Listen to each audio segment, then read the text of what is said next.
Cocaine Cowboys, The Deadly Rise of Ireland's Drug Lords, the live show is on sale now. We're on the road on February 10th at the Lime Tree Theatre in Limerick, February 15th in Cork's Everyman Theatre, and on Sunday 18th, we're back at Dublin's 3 Olympia.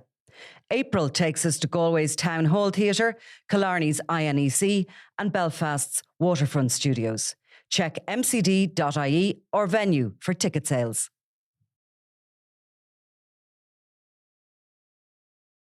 The story of the MV Matthew continues, albeit there's people before the courts and their stories no doubt will play out in the next few years to come. But the state are moving to try and seize the boat, which is worth a lot of money. And obviously then that will be sold on and the revenues will go into the state coffers. But it seems to me that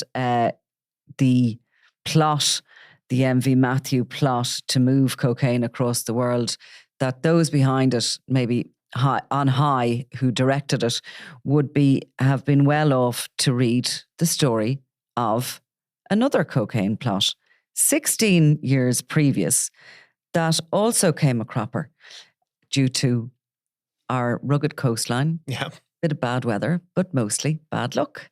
And Eamon, you were writing recently about the crew of the Lucky Day who were jailed on massive sentences and how they're still in prison. Yeah, 16 and a half years ago. Oh my God. So, these were a very organised group. There was the trial of the 3 guys in Ireland who were caught, and they initially got like hefty sentences, 30 years and 25 years. And a 30-year sentence. Some of those are reduced. The various ones were reduced, but it just shows you how tricky it can be. I mean, there's a huge amount of investment. I know in the court cases, and in the subsequent appeals, which I was reading up on there was, it was estimated like 350,000 pounds or euro would have been spent in setting up this operation. Mm-hmm. I think it might have been more than that. I mean, I'm not sure if the price of the cocaine was involved. That was just in terms of... I think that was just the logistics. Yeah, that was the ribs and and the jeeps that they bought and renting the houses. And it was something like, it added up. I mean, the 2 ribs on their own and their outboard engines were something like 100,000 euro. And then, of course, there was the Lucky Day yacht that had sailed from South America. That was bought, I forget what it was bought for. I know it was sold at auction sometime later for 58,000. Because we're going to go through this and we'll just sort of untangle what went wrong. Well, I suppose ultimately it was all going really well until the engine on one of the ribs bringing in the 62 or 65 bales of cocaine started to sputter, and it turns out that one of the junior member of the gang had put diesel instead of petrol into the engine. And despite all the kind of the hard work, it was Gale Force 6. They'd gone out to 30 miles out at sea to meet the Lucky Day catamaran, and which is not an easy thing to have done, and transferred 1.5 tons of drugs and then get back to shore. They were almost back. They were within sight of a major payday, only for this to happen. It was Ger Hagan who'd managed to swim ashore and got out and knocked on the door of a local man looking for help. He said that there was an accident. They'd fallen out of the boat. And they needed help. There was still a man in the water, but please don't call the police or the Coast Guard. But of course he did. The Coast Guard were on scene. It was now kind of early morning in this kind of summer storm, and people kind of queued up, I think, on the headland to watch it at the time. Needless to say, it was quite interesting because the man in the water would later turn out to be Perry Wandon, who was one of the gentlemen who was Martin Wandon, who's still serving his time here in Ireland. He was the guy there floating with the 62 bales of cocaine. So where's Wandon now? He's still in Portlaoise prison. Portlaoise. And he has more or less been there since he was in prison. He's gone through different appeals. I think he did get his 30-year sentence reduced. It was reduced to 23, and he's 62 or 61 now, I think, or 62, and he's due out next year. So he will, he's nearly there. But I mean, some of these cases they all appealed him. Of course, Gerard Hagan was the only guy. He was the youngest of the group. He was the only guy who pled guilty. Yeah. And funnily enough, then he was transferred to do his time in Kirkpatrick prisons in the UK, and of course did a runner when he was released on license, I think, or he was on temporary release, and he was kind of 3 or 4 years a fugitive in Spain before he was sent back. But I wonder, did he ever put diesel in a petrol engine again? Has you ever done that in a car? I have. I knew you would have. Only a tiny bit of it. And what happened? No, it was okay. It was like it was. Went in about €1 in diesel in a petrol car, you know, and it was actually, it can be washed out unless it's a disaster though if you drive it. You do a full tank, when you do a full tank. Do a full tank. I know somebody who did it. I actually amazingly haven't done it. Yeah. But I am paranoid because I know quite a few people actually who have done it. And the car has to be taken up and it does splutter to a stop and the engine is almost destroyed. But I suppose let's have a look at this plot and how it was arranged and what was the plan and who were the people involved. Because this really is a fascinating story and there's been documentaries and all made on this. And I still can see that footage of those bales of cocaine floating around Dunlough Bay. And I think poor old Martin Wandon was actually filmed as he was brought in to the pier when he was rescued. The cameras were there waiting for him. I mean, what must he have felt like? Yeah. I mean, it was big news. It was an incredible story when you think about it. I mean, you know, it wasn't even, in a sense, it wasn't a seizure of cocaine. It was a discovery of a huge cache of cocaine that was the biggest at the time. I mean, the estimates, you know, in through the court documents are from 108 million to 440 million, depending on at what level it gets sold at. I mean, the reality is that they would have got away with it except for that disaster. I mean, they weren't, the MV Matthews certainly seems a lot more that there was information and intelligence going on. But in this case, I mean, if they'd managed to put the petrol in properly, they would have got away with it. It was the diesel, yeah. He was with them, what would have happened? But I mean, they all over again. It wasn't an intelligence-led operation. You would wonder how many times it had worked before. Exactly. Because it really was with military precision that it was planned. So the characters involved, they weren't normal sort of drug gang people, were they? Sort of older. They were, and you'll have to brush up on this totally because we're going to be talking about this on Cocaine Cowboys, the live show, because I think this is one of the most fascinating stories. And it comes at a time when, you know, we're right at the height of the Celtic Tiger times when cocaine is absolutely flooded around Ireland and of course in the UK. It's worth so much. They tried to ship 1.5 tons of it on these boats, right? And we kind of estimate that their investment in that was $1 million. Yeah. It cost them. The Lucky Day boat, which was purchased in Florida, cost around $110,000. Okay, so we're 1.1 million. And then you have a figure there for 350,000 about for the other items they needed for this plot. So we're coming up to 1.5 million. And on 1.5 tons, you'd have been making what back then? 150 million? Well, possibly. I mean, I mean, they're wholesaling it out there, so they would have made it. So you can see why you take the risk.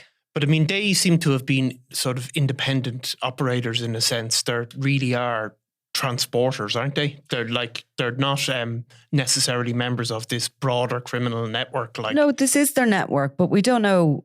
I suppose it never came to light whether or not this had worked for them before. I mean, certainly Martin Wandon, who was one of them, he was the rib driver. He was this sort of seaman who was brilliant at manoeuvring ribs in all sorts of weather. And he was a friend of these two brothers, Joe Daly and Michael Daly. And Michael Daly was an ex-cop from the UK. He'd made it to detective sergeant in the drug squad over there. And there'd been a series of kind of mishaps in his life. He had sort of left early, I think, had become a taxi driver and had a drink driving problem with that, and obviously had learned maybe a lot of skill set from his previous life as a cop. But Michael Daly was sort of seen as the organiser, along with a friend of his called Alan Wells, who was known as Big Al. They were the two guys in charge. And Joe Daly was a construction worker who'd kind of hit a wobble and probably needed some money. I don't think Daly had any previous convictions or any previous time in this. Wandon was their childhood friend. And then there was a couple of others that I don't think have ever been identified, a money man, whatever. But they got together to plan how to get the drugs over. They obviously had wholesalers, connections with wholesalers in Venezuela, I think, maybe. Yeah, which is where a lot of the drugs are still coming through from South America. And there was forensic work done to show that the drugs came from a particular part of Colombia. So obviously it went through Venezuela and was seen as, I suppose at that time, it would have been a shipping route. I think things have changed a bit now. But at that stage, it would have been a shipping route through the Caribbean. It was the main route at that time. Certainly for the cartels at that stage. And of course, then don't forget the Dailies then had their own local connection in West Cork, in that their family was they mentioned were there, and the father was living in West Cork at the time. So while they were very much based in the UK, they knew the area. They presumably they had been there on holidays as kids, and to some extent had the inside knowledge of, that the whole kind of Beara Peninsula would have been, an area to get into, where there's lots of places for landing. They were going to go to Sheep's Head, which was a good bit around. I was checking it on the map there. Yeah. So, they launched in Glengariff, so they would have gone past Bear Island. So people who've been on holidays would know that, went out to sea, and when they were coming back, they basically ended up Dunlough Bay, which would be directly south of the Beara Peninsula, right on the tip of the peninsula. So, it's a really kind of wild spot. Yeah. And definitely not a place to be in a drifting boat, in but not a place that there would be too many eyes on you if you were trying to do this transfer, if it had happened more smoothly. And as you say, like they took the cover of being wealthy English people, like hanging out in West Cork as one does. It is a wild place, and it's a fabulous, attractive place for tourists to go, and they try to stick with that even in the immediate aftermath. You mentioned Perry Warren and Joe Daly had they slipped away. They ran across through fields.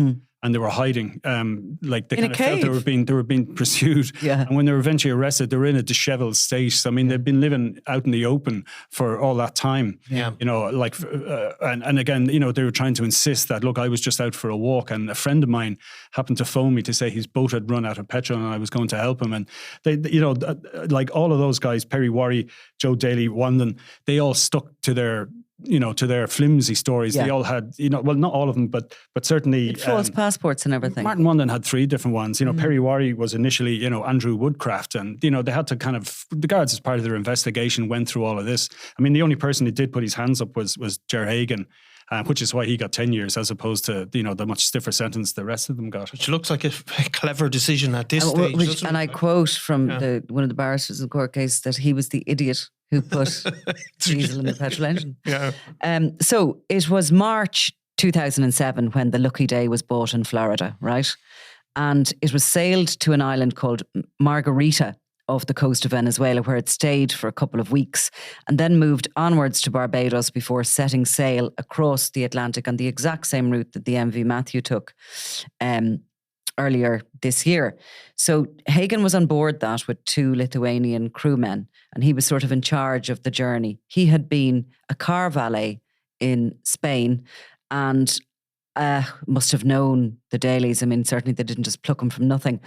So Joe Daly and Martin Wandon came to Cork. They hired houses. These 2 ribs arrived on the boat, which looked like, something for them to play with during the summer. A couple of Range Rovers arrived, but in an outhouse in these remote holiday cottages, they started to disassemble them. They knew obviously what they were going to have to get this. The rib would have had seats and stuff in it for passengers. They needed them out so they'd room for the cocaine. And the Range Rovers the back seats had to be taken out and ready at the pier for the collection of it.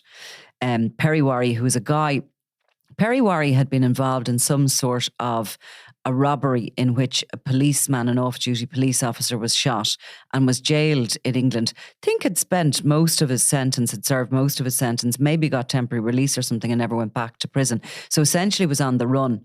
But nobody would have recognised him in Cork. He came. And they hung out and they waited and they all the while tracked the Lucky Day as she made her way across to Ireland.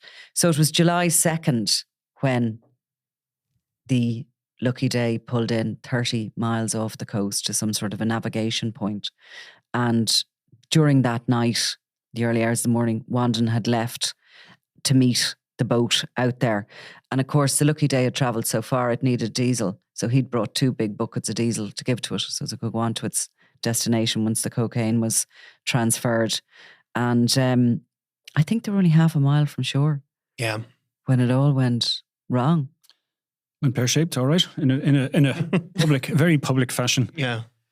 I mean, the one good thing, though, to come out of it was, and if you go through all the different reports at the time, it's 61 bales, it's 63 bales, it's 65 bales. And this is even like stuff on you know, in the appeals court. Yes. There's different references to 63 and Did 65. they get them all? So, well, that was the whole point. And if you remember, the Young Offenders movie was inspired by this whole thing where we wouldn't have had, you know, Connor and Jock only for the Dunlough Bay. Yeah. Really? You know, would they set off on their stolen bicycles to look for the missing bale of cocaine? Yeah. Brilliant. So it's not all bad. Yeah. So, I mean, there was definitely this unseasonable storm had blown up, but they did transfer it, which would have been the kind of most difficult thing to do, to transfer the bales. And it was the problem with the engines, of course. So Hagan swam to shore from half a mile out. Yeah, Hagan was the man who got ashore, and Wandon just couldn't. He was stuck, like you know, in the flotsam, you know, basically the bales. Like the Jaws scene where the man is hanging on to the just couldn't move. Yeah. I mean, like, but even that, like, they found in one of the bales evidence that they would use against one, and like I think it was a mobile phone that he'd been using, or a satellite phone, or a GPS, or something like that, to help him meet up. And there was other documents, you know, stuff that had been left. And then even the rib, when it was recovered, had, you know, fingerprints on it and all that kind of stuff. They you know, they certainly hadn't expected. I mean, what was coming their way? I suppose they couldn't have. But the thing is, like, the Lucky Day, like, you know, continued on its way, and it wasn't until it was sometime later when obviously people were tracking back what had happened, and it was off the coast of Spain, and the Spanish authorities were the ones who went out and intercepted it, and it was tied up in La Coruña in northern Spain for quite a while. Is that where the Lithuanian crew members were tried then? And then they were arrested. They were certainly arrested there. So they were picked up. But there was definitely, you know, I mean, we know now, like, you know, that Michael Daly and Wells were probably at the scene, and they talk about it in his trial that there was something like 10 people like involved in the plot altogether. So there was a couple of people managed to get away with it. I think there was people named, I think, in the UK media as you know, as still being wanted and believed to be in Spain at this stage. Because of course, Joe Daly and Perry Warry were standing on the pier with the Range Rovers ready, and another driver who was going to drive one of the Range Rovers. And of course, as people started coming down to the pier, the lifeguards, you know, locals, police, their Range Rovers actually got jammed in, and they couldn't even get them out. Right. They ran for the fields. They realised they were absolutely, completely and utterly goosed. And they were soaked through as well. I mean, there is the suspicion that they had ended up in the water as well. Trying to grab a bail. Or whether it was to rescue their colleague Martin, or to grab a bail. Yeah, well, yeah. And cut and run. I mean, Wandon already had a previous conviction, I think. Did he for he got 2 years in absentia in France in 2005 for drug smuggling. So I mean, he'd have, and he did have other. He that to serve still then after, would he, when he's eventually released from here? No, and as far as I understand it, in France, if you're tried and convicted in absentia, as was some other people from Ireland. What happens then is that if you do, you know, come within reach of the French authorities, you go back and they retry you. Right. So, you know, but you're held in custody on the basis of that, but you are retried again. But they don't necessarily seek extradition. So if he lands in France, he will be arrested and charged. But he, of course, was living out in South Africa in luxury. He had a partner and a child out there, and he had a couple of houses. Yeah, I mean, I think the Sunday World tracked them down at the time, didn't we? And we have pictures of them. Yeah, very much a kind of a, you know, they were coming across as kind of wealthy property developers living very much the you know, the country club set, you know, tennis courts and cocktails in the afternoon, this sort of thing.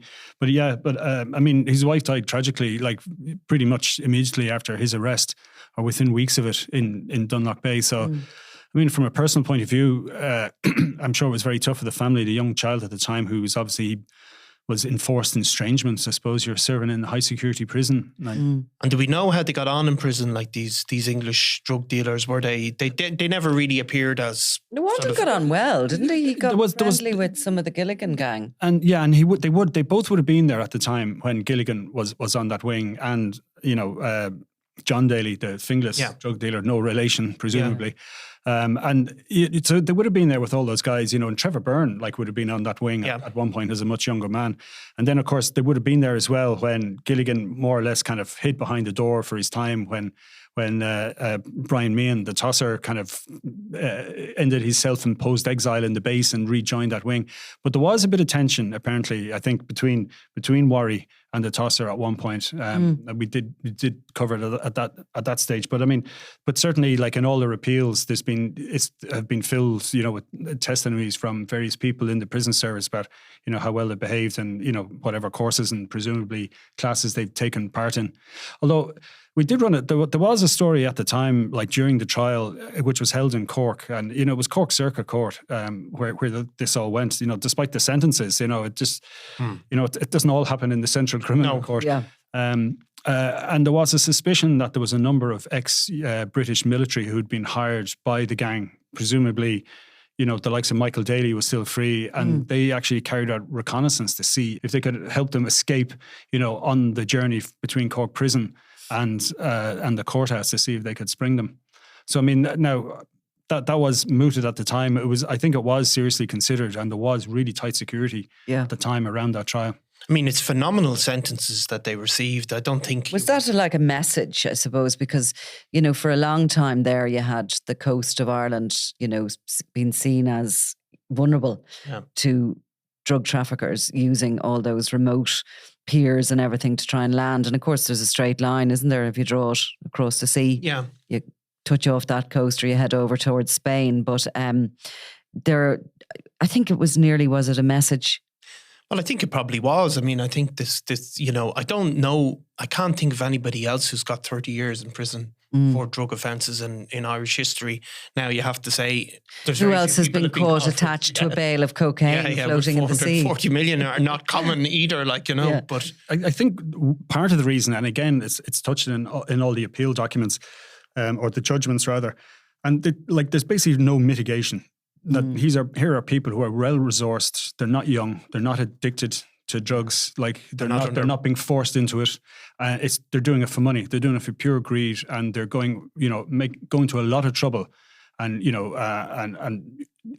very well organized, high level group of criminals who are conspiring together, working together, and spending a lot of money to bring in a lot of drugs and to make even more money. So there's no mitigating factors. No, it's pure greed. It's business. They're doing it as solely for profit and financial gain.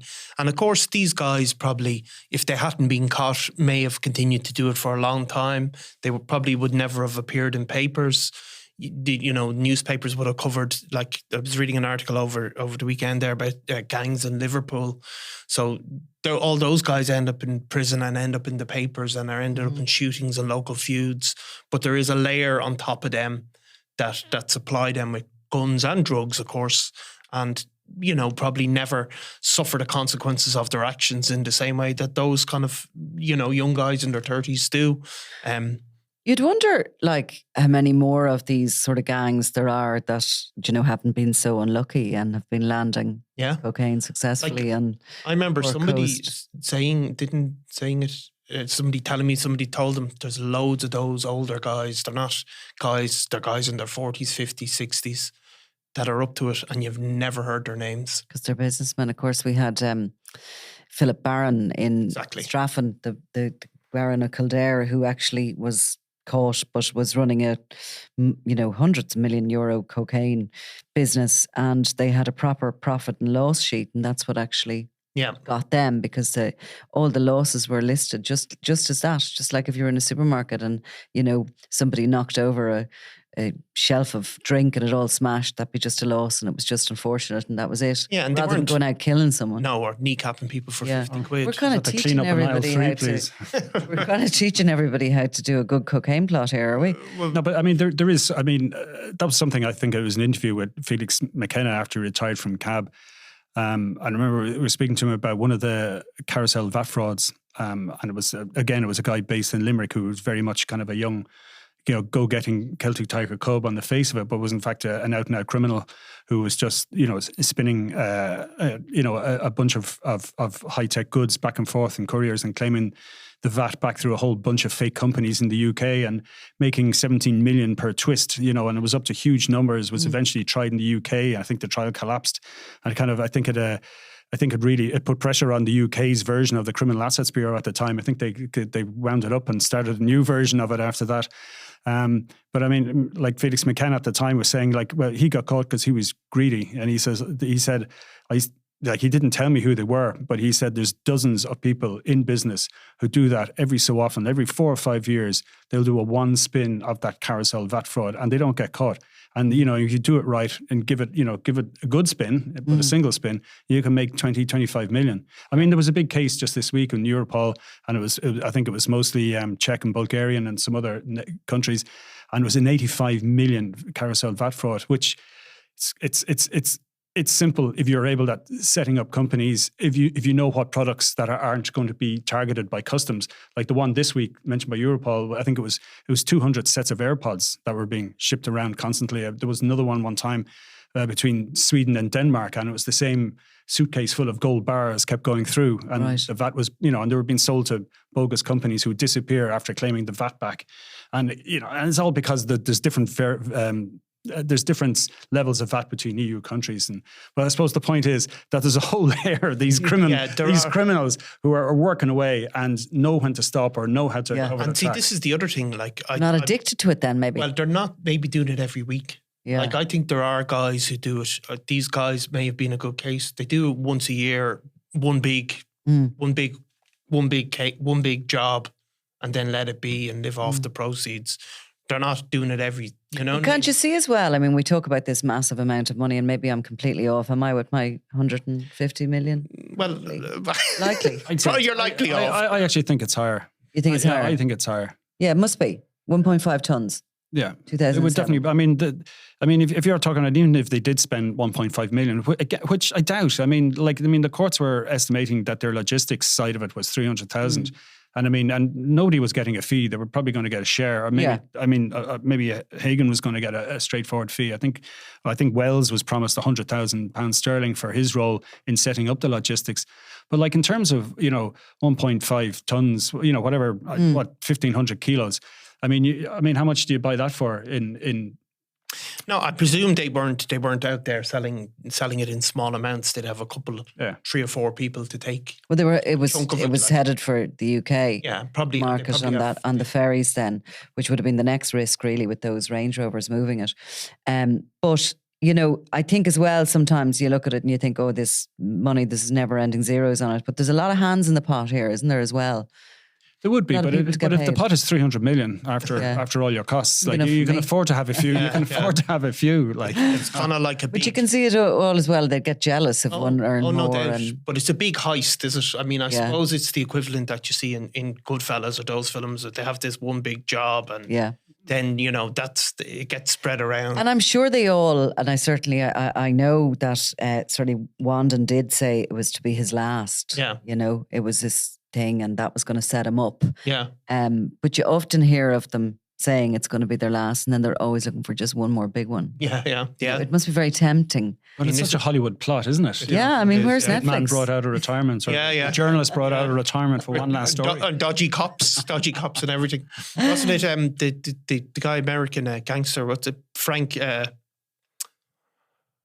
remember. Frank Abigail, is it? Yeah, anyway, just forget that, sorry. You can't remember the story at all? No, I can remember the story, just can't remember his name. But basically... I'll Google it for you. So, American Gangster. Do you know the one with Denzel Washington? Yeah. Go on. Tell us the story while I'm Googling it. So as soon as he was... Frank Lucas? Frank Lucas, who was probably the biggest heroin dealer in the US in his day. And he flew over and obviously made a direct connection in Southeast Asia and was bringing heroin back personally, like a black man at the time, which was unheard of. But he did whatever, I think it was 20 years. And the second he got out, spent a few months going straight, and then an opportunity came and he just had to take that one last job just to get back on his feet with a couple of million. Yeah. And I think that is the mentality. It is, because the spend is just so off the scale. It's like if we got if we managed to bring cocaine into the country and we took our cuts, we'd be okay with that because we I thought it was cigarettes you were going to do. I was going to do cigarettes before, yeah, but then I just think, I'll just go for the cocaine. I'll just go all out for the cocaine. You know, you shouldn't really be saying that. But anyway, but if we did it and we each got, say, 30 million, that would do me for the rest of my days. I wouldn't be going back for another job. You'd invest it wisely. It would just do me for the rest of my days quite nicely. Yeah. Whereas if you have a lifestyle already that is probably costing you millions and millions and millions a year, you know, all of a sudden your 30 million doesn't last you that long. No, but you can also see just have to do this one thing and I'll just get that extra bit that'll keep me. It's sort of like, over. You know, you wonder sometimes with crime, is the real addiction to the crime, to the actual, you know. To the high of the action. Exactly. Yeah, I think there definitely is, because if you look back on the amount of money these guys could make, you know, they're talented people sometimes. They probably could have just made it legitimately just as easily. In a slower fashion. And a more boring one. But there is an element to, I think, to the Dunlough Bay story as well, in that sometimes there's these, I suppose for lack of a better word, an organic kind of groups pop up. And, you know, and again, talking about the people that we've never heard of who are dealing, because there's never a slowdown in supply. No. I mean, despite what happens, the cocaine is going to be there, the heroin is going to be there. And there's no doubt every so often, you know, people dip in and dip out of the market, but they have a contact who they can sell it to. And some drug gang are happy to leave him. This guy is good for 10 kilos twice a year. Yeah. Leave him at it. We know he's getting it from such a crowd or whatever. Or they don't know where he's getting it from, but the stuff is good, so they're happy to do business with him. Yeah, and there's, of course, an endless demand, I think, is the point. So it's the only difficulty. It's not supply and demand, is, as somebody says. There's only a supply business. The demand is guaranteed. You're never going to not be able to sell it. No. But there is three parts to it now, which we were talking about as well previously, that you have to be able to source your goods, whether it's from South Africa, which we know that the Dunlough Bay guys had a direct contact. And then there's the logistics, which they were almost had perfectly right, apart from the switch of diesel at the very end. But the third one now is that you have to be able to launder your money. Yeah. And we know that, and CAB are getting good at wrapping that up here. Yeah. But, and also the international forces. And in South Africa, I think Wandon's houses were just taken from him. Yeah, they were. I don't know, was there even there probably was a judicial process, but I mean, I don't think there was any question that he was going to get to keep any of it. No. I mean, I think it's the money trail, I think, is a thing that gets in. Maybe there are bits of it that get easier to hide, and there's more options. But I think the tracing of the money has become hugely sophisticated by the law enforcement. So even if we got away with it and I got my 30 million and I thought it would set me up forevermore, the CAB would come and take it off. You'd have to, unless you bought Bitcoin. But since you don't know what Bitcoin are. No, I don't like anything that I can't see or touch. Get yourself a Bitcoin farm. Anyway. Make sure to feed them. So these are it's just one story amidst so many interesting, fascinating movie-like. You don't want to end saying, I'm definitely not involved in the cocaine business. My name is Nicola and I'm definitely not. Just leave it tobacco smuggling. Just leave it hanging there. An air of mystery. An air of mystery about me. I mean, what a story would that be if It'd be a good one, yeah. We'd definitely make the front page of the Sunday World, would it? Or we hush it up. At all. We'll do it. I might make the Sunday Indo. I think you would. But anyway, so look, a fascinating story from the world of cocaine and cocaine cowboys. So thank you very much. Thanks, Nicola. Thanks, Nicola. I'm Nicola Tallant and you're watching Crime World, a podcast about criminals, drugs and the underworld in Ireland and across the globe. Make sure you subscribe to our channel and turn on notifications so you can be the first to watch all our latest episodes. You can also listen wherever you get your podcasts.